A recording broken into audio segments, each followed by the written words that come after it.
Hoy en Artefactos vamos a hablar de los usos. De los usos. Los usos son la herramienta principal con la que la humanidad ha hecho hilos desde el Neolítico, que fue cuando domesticamos a los animales, y gran parte de las plantas fibrarias que utilizamos hoy en día, hasta el siglo XVI, que es cuando la rueca o rueda de hilar se generaliza como instrumento para crear el hilo y pasa a dominar toda la que es la producción textil, la producción hilandera de la humanidad. Pero antes de eso y durante todo ese lapso de tiempo, o sea, muchísimo más tiempo que desde el que hemos estado utilizando la rueca, estuvimos utilizando aparatos como este de esta foto o este, que es un uso moderno. Como hilandera, el primer aparato que aprendí a utilizar, bastante antes que la rueca, bueno, bastante antes, sí, unos meses antes que la rueca, porque luego me tiré en plancha, unos meses antes que la rueca fue un uso, en concreto este que os he enseñado, aunque no fue mi primer uso. Mi primer uso fue un uso que me fabriqué yo misma con unos CDs y un pincel. Me habéis oído contar la historia 1000 veces en el podcast. En este caso, el uso fue mi entrada a lo que es la profesión de hilandera y creo que es prácticamente la entrada a la profesión de hilandera de todas las que empezamos, salvo que te hayas criado entre ruecas.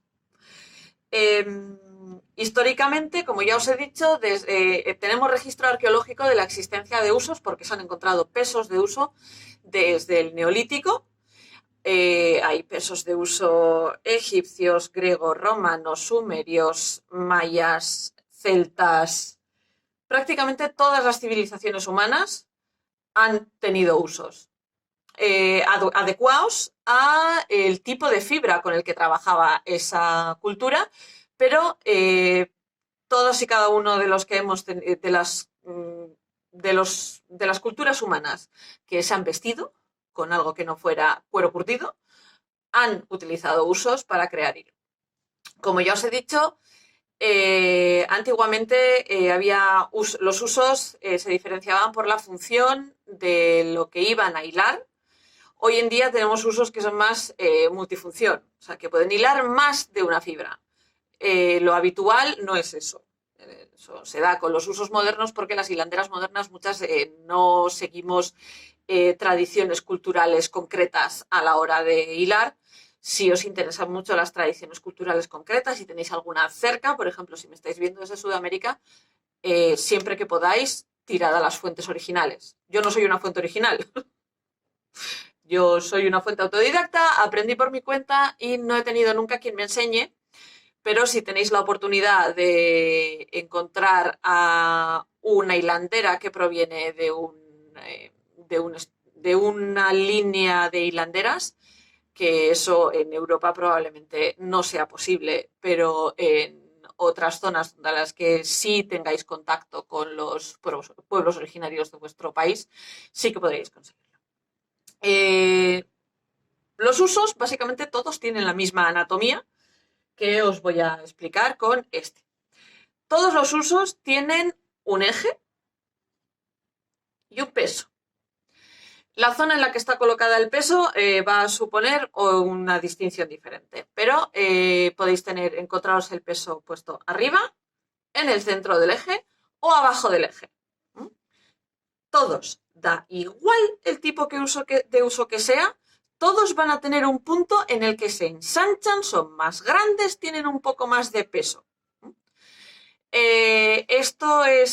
Muchos tenéis esto como imagen mental de un uso, pero un uso también puede ser esto. Como os he dicho, aunque yo solo os he explicado dos partes, suele haber una tercera parte que se suele llamar COP, que es esto de aquí, que es la parte del hilo que suele estar enrollada en el uso. Es esta parte de aquí. En este caso es muy pequeñito porque últimamente no estoy hilando con uso y no tengo COPs grandes para enseñaros, pero esto es un COP. Y luego hay diferentes tipos de uso dependiendo del material con el que están hechos y de la forma en la que se utilizan para hilar. La forma que se utilizan para hilar influye mucho también en el peso, el tipo de hilo que se consigue, etcétera, etcétera. Nos meteremos más tarde. Pero una de las formas, la habitual, si me habéis visto a mí hilar, es los usos que se utilizan suspendidos. Esto es un uso turco, que fue un regalo de Mamá Ba, del último intercambio de suapetines. Y a diferencia del que os he enseñado antes, que tiene un enganche aquí en la parte de arriba, ¿veis? Perdón, tiene un enganche aquí en la parte de arriba. Este no tiene. Como veis, tiene un trozo ahí que está como metido hacia adentro, está desgastado hacia adentro, pero es porque se utiliza una forma diferente para enganchar el hilo, que es un tipo de nudo que se llama half hitch. Y la forma de enrollar el hilo en un uso turco es muy propia y muy concreta, pero para enganchar el hilo hay que hacer así. Y simplemente, como podéis ver, esto es un uso suspendido, está girando en el aire y yo, a partir de lo que gira, voy sacando el hilo. Me da la torsión que necesito, porque para hilar al final lo único que necesitas es peso y torsión. Peso porque necesitas un poco de peso siempre. Y torsión porque todos sabemos que el hilo es pura y dura torsión. Así funcionaría un uso suspendido. Otro tipo de usos son los usos que se utilizan apoyados. Los que serían los usos que se utilizan con o bien una tacita o un pocito o una tira de cuero puesta sobre la pierna, que lo que hacen es que no haya fricción y no se enganche la punta inferior. Esto de aquí, por ejemplo, esto es un uso que se utiliza apoyado. Que se ha utilizado apoyado porque tiene desgaste incluso. Pero lo habitual es que ese tipo de usos suelen ser estos, los que se llaman usos joya o bed spindles, los taclis son de este tipo, que lo que se hacen es se apoyan. Este lo estáis viendo apoyado en una mano porque yo no tengo pocitos de estos, yo este lo he solido utilizar suspendido. Pero se podría apoyar en la pierna o en la mano, y para que no haya una fricción del aire a la hora de girarlo, simplemente le das y mientras ello está girando tú vas estirando del hilo. Y luego están otros que también se utilizan apoyados, que son los usos de los navajos, o en algunos pueblos de los Andes también, que son usos que son muy grandes, que se utilizan apoyados en el suelo y girándolos contra la pierna. Y luego están los usos que vamos a llamar soportados o sostenidos, que no suspendidos. Estos usos suelen ser más de este estilo. Este en concreto es un regalo de una de mis alumnas, era de su madre.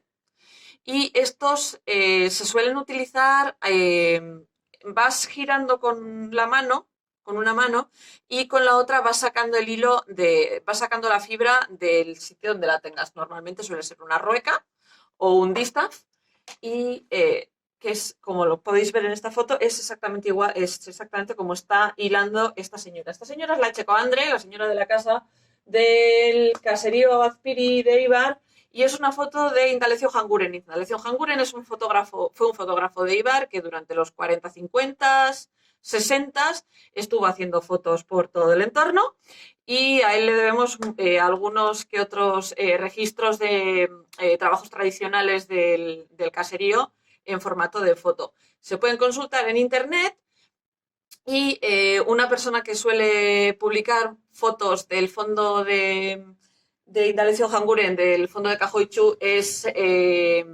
Ahari Laboratory. Ya os lo pondré en Instagram. Es una cuenta que suele poner fotografía histórica vasca que mola mogollón. Y podéis encontrar algunas de las fotos de Ojanguren ahí, o si no, en el propio fondo de Indalecio Ojanguren es consultable mediante internet. Os pondré un link en la intro de este vídeo para que podáis consultar allí más fotos de hilanderas. Creo que aquí encima tengo otras tantas. Tengo unas cuantas fotos de hilanderas en el taller. Ya os he explicado los diferentes tipos de usos dependiendo de dónde tienen el peso, cómo se utilizan. Como ya os he dicho, también dependiendo del material, de madera, usos joya, el peso puede ser de piedra, de terracota, de prácticamente cualquier material que pueda darle peso a un eje se puede utilizar y se ha utilizado por la humanidad. Los hay metálicos, los tacli suelen ser metálicos normalmente, y muchas veces el tipo suele tener en cuenta la función, o sea, ¿para qué lo vas a utilizar?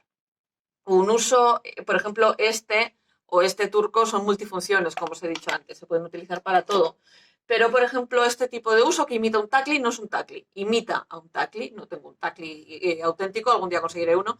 Se suelen utilizar para fibras cortas que requieren de mucha velocidad, porque necesitas además que pese poco para hilar fino. Cuanto menos pesa el uso y más torsión le puedes meter, más fino puedes hilar con el uso. Y con usos grandes pues se consiguen hilos más gordos, o se pueden utilizar también para plegar, porque podemos hacer todo el proceso del hilo, lo podemos hacer con usos de la misma manera que lo podemos hacer con la rueca. Como ya os he dicho, hasta el siglo XVI prácticamente toda la tela de la humanidad se hiló con aparatos de este estilo, y en el siglo XVI es cuando las great wheels, o sea, las grandes ruecas, prácticamente desaparecen, y pasamos a utilizar lo que son los cabezales. Cuando se hable de las ruecas y os hable de las distintas partes, podéis ver ahí lo que es un cabezal con bobinas. Pero hasta entonces, incluso lo que se utilizaba como ruecas, porque las ruecas se le inventan en China mucho antes de lo que llega en Europa, son ruecas que lo que hacen es incorporar una rueda a un uso. E incluso en la revolución industrial, la spinning jenny, la gran máquina que nos volvió obsoletas a las hilanderas, tenía usillos, que son usos más pequeños que lo que eran las ruecas que se utilizaban en aquel momento, pero una sola máquina puede llegar a tener 300 usillos. Si alguna vez vais al Museo de Boinas La Encartada, Balmaseda, podréis ver una de estas máquinas, es espectacular, son 300 usillos. Pensad que un usillo es una persona. Nos estamos ahorrando el trabajo de 300 personas. Hacemos hilo a una velocidad monumental con ese tipo de máquinas. Entonces, imagínate, por eso de ahí el salto cualitativo que dio la revolución industrial a lo que es el atuendo, ¿no? Y aunque la revolución industrial nos dejó obsoletas a las hilanderas, a día de hoy todavía me parece que es un aparato muy interesante para que las tejedoras entendamos cómo se crea el hilo, y aprender a hilar siempre me parece que es un buen complemento para una tejedora a la que le interese lo que es todo el proceso de la lana. Es el aparato más básico que existe para procesar fibra. Es el más democrático y económico porque cualquiera puede utilizarlo y cualquiera puede aprender a utilizarlo. Y como os he dicho, os recomendaría, si tenéis hilanderas tradicionales cerca, que vayáis a observar cómo lo hacen y aprender con ellas. Y si no, pues gente como yo enseñamos a hilar también. Mi gran referencia a la hora de estudiar lo que son los usos es este libro de Avi Frankemont, Respect the Spindle. No está en castellano, aunque Avi sabe castellano, no está en castellano, pero aquí podéis encontrar todo, desde anatomía del uso a la física del uso, a cómo funciona, cómo hilar, cómo plegar, qué hacer, distintos tipos de uso y demás. Es un libro que pues, yo os recomiendo mucho. Si sabéis inglés, si no sabéis inglés, pues igual se os hace un poco más cuesta arriba porque la terminología es muy, muy... Pero lo dicho, es un libro de Interweave, os lo recomiendo, es el libro en el que me baso cada vez que hablo de usos y de mi colección de usos. Y así como pequeño chascarrillo barra anécdota final de este capítulo de artefactos, que sepáis que que es un uso antiguo que me regalaron mis padres unas navidades, es leonés, que sepáis que este es el uso que sale en aquelarre. Es el uso en el que, por culpa del cual, acabé participando en la película. Y es el uso que sale el personaje de la abuela, el ratito que se la ve hilando, sale con este uso. Y aunque es un uso de usar suspendido, nosotros hicimos que la abuela lo utilizase apoyado. Bueno, sí, el proceso creativo que seguimos con la actriz pues fue ese, y fue bastante interesante, pero es este. Así que bueno, espero que este pequeño capítulo sobre los usos os haya resultado interesante y os empuje a, como siempre, a intentar aprender más, os despierte la curiosidad, que ya sabéis que es mi objetivo siempre.